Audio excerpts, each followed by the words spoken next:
हिरण्यवर्णां हरिणीं सुवर्णरजतस्रजां चन्द्रां हिरण्मयीं लक्ष्मीं जातवेदो महावः तां महावः जातवेदो लक्ष्मीमनपगामिनीं यस्यां हिरण्यं विन्देयं गामश्वं पुरुषाणाम् अश्वपूर्वारतमद्याम् हस्तिनादप्रबोधिनीं श्रियं देवीमुपह्वये श्रीनादेवी जुषसां कांसोस्मितां हिरण्यप्राकाराम् आर्द्रां ज्वलन्तीं तृप्तां तर्पयन्तीं पद्मे स्थितां पद्मवर्णां तामिहोपह्वये श्रियम् चन्द्रां प्रभासां यशसा ज्वलन्तीं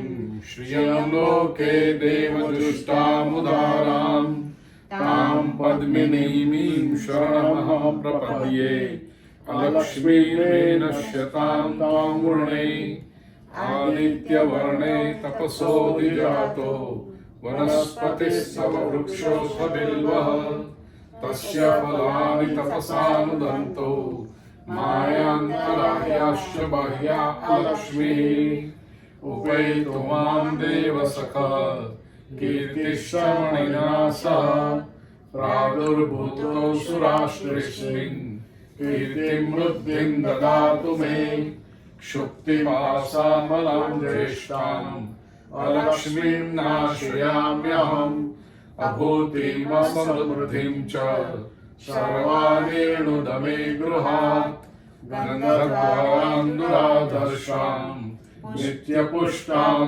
करीषिणीम् ईश्वरीं सर्वभूतानां तामिहोपह्वये श्रियम् मनसताममाकुतिं वाचः सत्यमसीमहि पशूनां रूपमन्नस्य मयि श्रेष्ठयतां यशः कर्दमेन प्रजा भूता मयि सम्भव कर्दम श्रियं वासय मे कुले मातरं पद्ममालिनीम् आपसृजन्तु स्निग्धानि चिक्ले तव समे गृहे निज देवीं मातरं श्रियं वासय मे कुले आर्द्रां पुष्करिणीं पुष्टिं पिङ्गलां पद्ममालिनीं चन्द्रां हिरण्मयीं लक्ष्मीं जातवेदो महावः आर्द्रां यःकर्णीं यष्टिं सुवर्णां हेममालिनीं सूर्यां हिरण्मयीं लक्ष्मीं जातवेदो महावः तामहावः जातवेदो लक्ष्मीमनपगामिनीं यस्यां हिरण्यं प्रभूतं गावो दास्योऽश्वां विन्देयं पुरुषानहम् यशुचिः प्रयतो भूत्वा जुहुयादाज्यमन्वहम् सूक्तं पञ्चदश च श्रीकामः सततं जपेत्। हरिः ओम। नमस्कार आत्मीय स्वजनों, टोरंटो में कनाडा में श्रीमद् भागवत कथा चल रही है। आज 5वां दिन और जुलाई 3, 2025। मुझे अपने भारतीय कैलेंडर याद था, इसलिए मैं थोड़ा सा उसमें पड़ गया कि गुप्त नवरात्रि आषाढ़ मास की चल रही है। उसकी आज अष्टमी, गुरुवार का पवित्र दिन, शक्ति उपासना का। और उसी दिन हमने यहाँ पर बैठकर श्री सुक्तम का पाठ किया है माँ महालक्ष्मी की प्रसन्नता के हेतु। प्रिय स्वजनों, मेरा बड़ा आत्मीय परिवार जो बरसों से टीवी के माध्यम से, यूट्यूब चैनल पूज्यश्री भाई के माध्यम से जब भी मौका मिलता है और यहाँ पर मेरी कथा होती है तो पर्सनली आकर भी निरंतर श्रवण करते हैं। वर्ष भर न केवल श्रवण करते हैं लेकिन उन सिद्धांतों पर चलने का सात्विक पुरुषार्थ भी निरंतर कर रहे हैं। ऐसे आत्मीय प्रीतेश भाई, शिल्पा बहन, बड़ी पुत्री आरती, छोटी गार्गी और सबसे छोटा बेटा ऋषिकेश पटेल परिवार यहाँ पर उपस्थित है। यहाँ पर हम आए हैं और कुछ स्थान ऐसे होते हैं प्रिय स्वजनों की प्रवचन क्या करें, वो सब जानते ही हैं, सब सुना हुआ है उन्होंने। तो ऐसा एक ये स्थान है। लेकिन बिटिया गार्गी को कुछ प्रश्न है। अब गार्गी प्रश्न करे तो फिर बृहदारण्यक उपनिषद ही बनना है, क्योंकि गार्गी के प्रश्नों से ही तो याज्ञवल्क्य के साथ जो संवाद हुआ उसमें बृहदारण्यक उपनिषद था। तो Gargi, Hindi, English, Gujarati, whichever language you are comfortable with, या ગુજરાતી કોઈ વાત નહીં. ખાલી પૂછું તું, મહાભારત પહેલા વાંચવાની હોય કે ભગવદ્ ગીતા પહેલી વાંચવાની હોય? એ ગીતા વાંચતી હતી, પછી એને મને ક્વેશ્ચન કર્યો કે હું ગીતા વાંચું મહાભારત એ કરો કે ભગવદ્ ગીતા. बिटिया गार्गी ने प्रश्न पूछा है। अब देखो ये भी कितनी बड़ी सुंदर बात है प्रिय स्वजनों कि यहाँ पश्चिम की दुनिया में जन्म लिया, पढ़े लिखे, अपना करियर बना रहे हैं ऐसे ये यंग जनरेशन, यहाँ की यूथ अपनी भारतीय संस्कृति की जड़ों को, अपनी वैल्यूज़ को, अपनी मूल को भूलते नहीं हैं। प्रश्न भी उसका देखो कितना सुंदर है कि मैं अध्ययन करना चाहती हूँ, पहले मैं महाभारत पढ़ूँ या श्रीमद् भगवद गीता पढ़ूँ। ये प्रश्न हमारी बिटिया गार्गी का है। Gargi, as you know, Bhagavad Gita is a part of Mahabharat. Mahabharat is a very wide, very extensive anthology. I just don't want to label it as a scripture. It is an anthology. जिसमें इतिहास है, सोशल मैसेज है, सब कुछ है उसके अंदर. तो ये पूरा म्यूजिक बेटा बंद कर कदा जेम પેલા આમાં હોય ને પાછળ તો એ થશે. Orange one please. हाँ बस. तो Mahabharata is a very big anthology. Puruvansh या तो कुरुवंश जिसको कहे, कुरु डायनेस्टी का इतिहास है Mahabharat. Well, Bhagavad Gita is a particular event on the battlefield of Kurukshetra when Kaurava and Pandava are face to face. And the very first day, in the beginning of the war, even when the conches are blown, so there is a formal inauguration of war is done. War has been declared, not just declared, but it has begun. And at that time, Arjun develops cold feet. Dear Krishna, I don't want to fight this war. Arjun becomes emotionally overwhelmed and he feels that I will have to kill my own people. What's the use of this wealth, power attained after killing kith and kin? And hence he tells Shri Krishna that I don't want to fight. It's better that I run away. Let Duryodhan run the kingdom. And Shri Krishna advises Arjun to stand up, not be an escapist, fight the war, discharge his duty as a Kshatriya, as a warrior, and protect the society from the evils of Duryodhan and his coterie. This is what Bhagavad Gita is all about, 18 chapters. Now, Srimad Bhagavad, as I said, has so many stories, so many history, and so many upadesha, message, social, spiritual and all. So there are so many things which are not included in Bhagavad Gita, but they are there in Mahabharata. At the same time, I'll tell you, to study Bhagavad Gita, it is not a must to study Srimad Bhagavad, because even if you read the first chapter of Bhagavad Gita, you will have fairly good idea of what has happened behind, what has brought these cousins on the battlefield to fight. So first chapter is Arjun Vishad Yoga, the despondency of Arjun. Why Arjun is despondent? Why doesn't he want to fight? The reasons he give. And if you understand that, you will have fairly well idea of Mahabharata. So if you study Bhagavad Gita, because sometimes what happens, Mahabharat is so extensive, you may begin and may not be able to complete it, so you will be deprived of Bhagavad Gita, and I don't want that. It is important that you study Bhagavad Gita. Mahabharat will take care of itself. Correct? Because in modern times, Beta Gargi, message of Bhagavad Gita is so important. It is not the message that Krishna inspired, and I am using the word inspired. There are people who, with the negative mindset, they use the word instigated Arjun to fight the war. So it's not just to prepare Arjun to fight a war. Bhagavad Gita has a universal message. It's a time-tested wisdom. It's basically transforming the whole human being.